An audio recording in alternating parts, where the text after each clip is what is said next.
Bonjour tout le monde. Dans cette vidéo, nous allons voir comment gérer les traductions et la correction des textes dans le site, que ce soit au niveau des textes généraux ou des données saisies dans le back-office en mode multilingue. C'est parti. Au niveau de notre back-office, nous allons nous connecter à notre compte administrateur. Une fois dans le compte administrateur, nous allons venir au niveau de module langue. Dans module langue, nous allons aller au niveau du dashboard. Une fois dans le dashboard, nous allons distinguer plusieurs actions. La première action, c'est l'export des données de langue. On va y revenir. L'autre action, c'est rafraîchir les données. C'est pas très utile. Ça se rafraîchit automatiquement. Ensuite, on a régénéré le cache, qui nous permet de mettre à jour le cache des langues pour que ça puisse charger plus rapidement au niveau du front office. Donc, à ce niveau-ci. Bien. Juste en dessous, nous allons retrouver la liste des références des textes du contenu du site. Par exemple, se connecter ou créer un compte. Si on vient au niveau du site, on va voir se connecter, créer un compte. En gros, tous les textes qui meublent le site sont référencés à ce niveau-ci. Maintenant, pour corriger un texte ou pour le traduire, on clique sur détail. Une fois qu'on clique sur détail, on aura la version française, se connecter, la version anglaise, login. Ce qui est aussi intéressant ici est de remarquer les occurrences dans les vues, c'est-à-dire toutes les vues où le mot se connecter apparaît. On peut voir par exemple que se connecter apparaît dans catalogue, dans home, dans shop et ainsi de suite. Concrètement, comment ça fonctionne? Nous allons faire le test avec créer un compte. Si on clique sur détail, on est ici en français créer un compte et en anglais créer un compte ouvert. Ce qu'on va d'abord faire, c'est juste traduire en anglais et le principe va aussi s'appliquer quand on voudra peut-être corriger un texte. La traduction en anglais, créer un compte, create my account. Voilà. Quand on clique sur enregistrer, sur mettre à jour, ok, on a ce petit message, modification enregistrée avec succès. Super. Si on vient maintenant ici, là, et on choisit anglais, d'accord. Voilà, le mot est venu. Create my account. Donc voilà.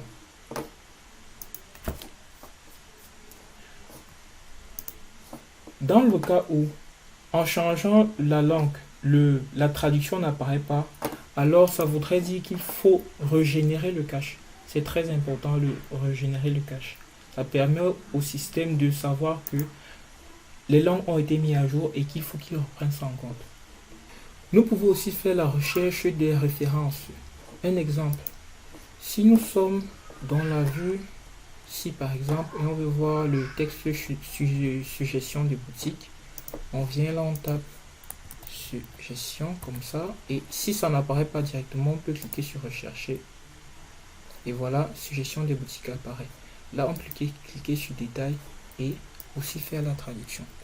Un outil que je conseille, c'est le DeepL. Donc, DeepL. C'est un très bon outil pour faire la traduction. Donc, une fois qu'on copie comme ça, là, tac, on va sur DeepL et puis ça nous donne la version anglaise. Tac, tac, ça charge. Et voilà. Suggestion Store. On peut prendre celle-ci ou ajuster au mieux. Donc, une fois qu'on change comme ça et on met à jour, là, voilà. Voilà. Ici, vous remarquez qu'on est toujours en anglais. Donc là, ça écrivait toujours en français, mais si on actualise,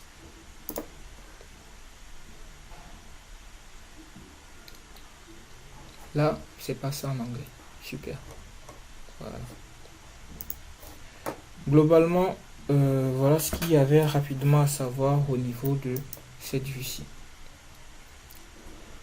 Maintenant, étant donné le trop plein de texte qu'il y a au niveau du site, cet outil ne peut pas nous aider, ou du moins peut devenir fastidieux à partir d'un moment s'il faille changer une grande quantité de texte. Toujours faire la recherche ou cliquer sur détail avant de faire la modification peut nous prendre énormément de temps. C'est pour ça qu'il y a cette nouvelle option d'exporter les données de langue. Donc, nous allons maintenant voir dans cette partie l'export des données des langues, la correction des langues et l'import de nouveau. On y va.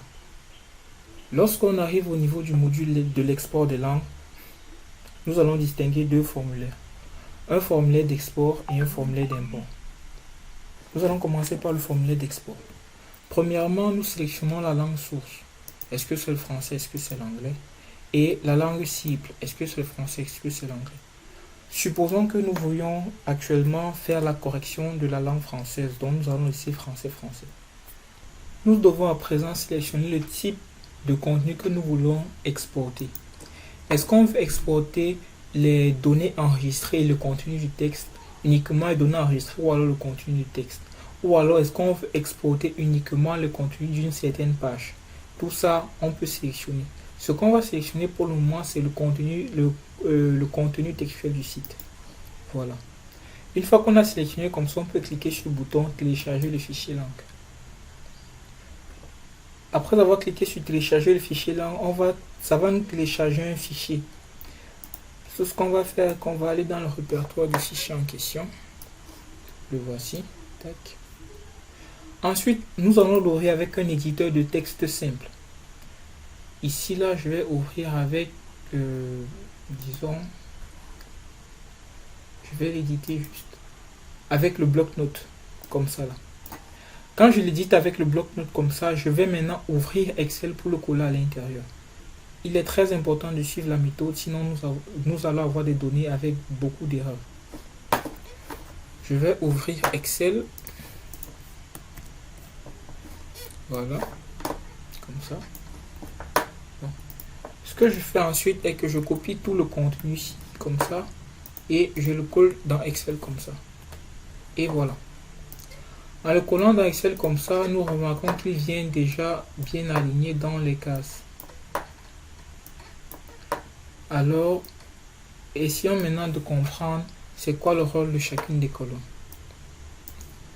La première colonne, elle identifie c'est quoi. D'une manière générale, la première colonne, deuxième, troisième, quatrième colonne ne va pas nous intéresser. Peut-être un peu la quatrième, parce qu'ici, ça identifie uniquement les occurrences des vues. Mais dans le sens de travailler, ça ne va réellement pas nous intéresser. Ce qui devra impérativement nous intéresser, ce sera cette colonne, la colonne F. Parce que c'est dans cette colonne qu'on va modifier le contenu. Uniquement dans cette colonne. Toutes les autres colonnes, on ne les touche pas. Voilà. Restons donc sur notre colonne F.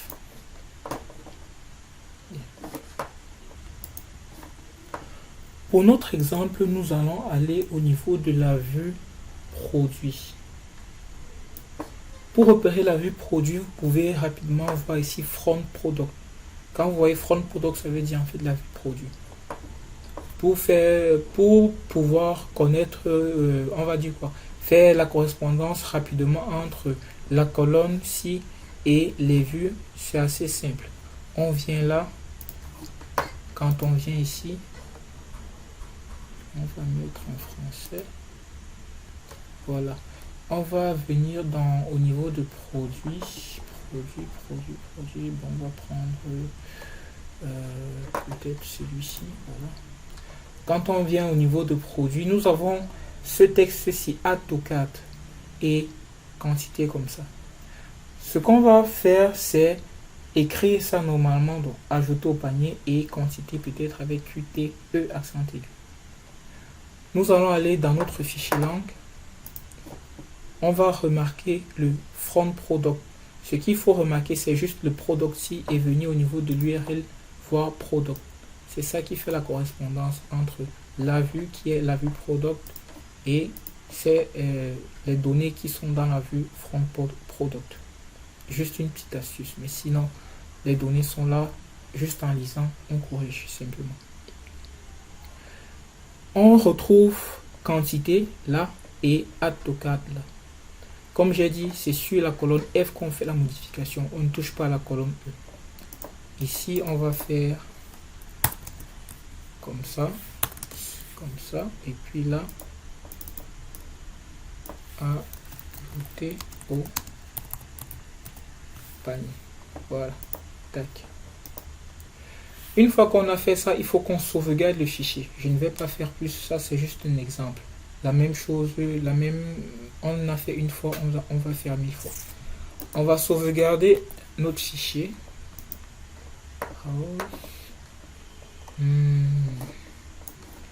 On va sauvegarder notre fichier avec le nom correction du site test. Voilà. On le sauvegarde en fichier Excel, il n'y a pas de souci. Comme ça, tac. Et puis, tout le monde est content. Ce qu'on va faire maintenant, c'est de l'importer. On a fait l'export, on a fait la correction, maintenant on va importer. On retourne dans notre back-office. On va s'attaquer maintenant au formulaire d'import du fichier de langue. Lors de l'export, on a pris comme langue cible la langue française. Alors lors de l'import, nous allons aussi prendre comme langue à traiter la langue française. Ensuite, on va sélectionner le fichier qu'on a enregistré tout de suite. Voilà, on se retrouve dans notre répertoire. On sélectionne le fichier correction du site test. Voilà. Move. Ensuite, on clique juste sur importer le fichier de langue. Tac. Ce que ça va premièrement faire, c'est télécharger le fichier. Ensuite, traiter le fichier en interne. Ça nous dit à la fin du traitement que ça a traité 266 éléments de traduction. OK. Quand on clique sur OK, ça va actualiser la page. Maintenant, on revient au niveau de notre page de produit et on actualise. On va voir que les modifications qu'on a fait au niveau de notre fichier Excel ont bien été appliquées. Maintenant, on voit quantité et on voit ajouter au panier. Voilà. Ce qu'on a fait avec la correction de la langue française, on peut la faire avec la traduction. Dans ce cas, on sélectionne uniquement le langue source, langue française, langue cible, langue anglaise. Quand on va exporter ça par exemple, ça va nous donner un nouveau fichier. Là, on vient, on l'édite toujours avec notre bloc-notes. Si on le copie, on copie le contenu pour mettre dans notre fichier Excel, dans un nouveau fichier Excel, pas le même, dans un nouveau fichier Excel, on va voir que la colonne F, qui est notre colonne de modification, est maintenant content EN. À ce niveau-ci, nous pouvons maintenant mettre les traductions effectives. Là, on va pouvoir mettre l'ensemble des informations. Et il est bon de remarquer que quand vous sélectionnez la langue cible en tant que langue française, vous allez voir que le contenu va apparaître en langue française. Mais si vous sélectionnez en langue anglaise, le contenu va apparaître en langue anglaise. Un exemple, voici se connecter. La référence de se connecter, ça s'écrit en français, se connecter. La version française, c'est se connecter. Au niveau de la langue cible en tant que langue anglaise, nous avons se connecter qui est en langue française parce qu'on a choisi ça comme langue source. Et en langue anglaise, nous avons login, ce qu'on a modifié précédemment. Sur cette base, on peut continuer à faire les traductions partout. En définitive, voilà tout ce qu'il y avait à savoir par rapport à la gestion des langues dans DevOps. S'il y a des questions, des préoccupations, vous pouvez les mettre en commentaire, on va y répondre. Merci.